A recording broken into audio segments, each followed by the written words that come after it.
उपवन तलाव परिसरात बेकायदा दारू गांजाचं सेवन, आयुक्त महापौर दालनात बैठक होऊनही कारवाई नाही. ठाण्यातील आकर्षणाचं केंद्रबिंदू असलेल्या उपवन तलाव परिसरात बेकायदा दारू गांजाचं सेवन तसंच रात्री उशिरापर्यंत शोरमाच्या गाड्या लागत असल्याचं अनेक वेळा प्रशासनाच्या निदर्शनास आणलं आहे.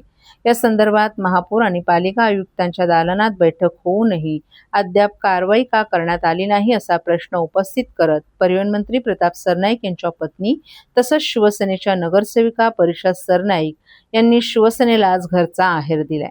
प्रेमी युगल आणि सकाळ संध्याकाळ फेरफटका मारण्यासाठी ठाण्यातील उपवन तलाव हे प्रसिद्ध ठिकाण आहे. उपवन तलावाच्या काठावर अनेक सांस्कृतिक कार्यक्रम होत असतात. या ठिकाणी आता भव्य विठ्ठलाच्या मूर्तीची स्थापना देखील करण्यात आली आहे. मात्र हा परिसरात बेकायदा टपऱ्या तसंच शोरमाच्या गाड्यांनी वेढला आहे.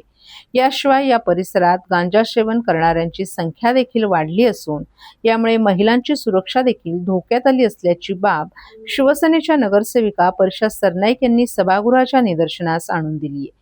याबाबत वारंवार तक्रार करण्यात आली आहे. तसंच पालिका आयुक्त सौरभ राव आणि महापौर शर्मिला पिंपळकर यांच्या दालनात बैठका होऊनही कारवाई झाली नाही.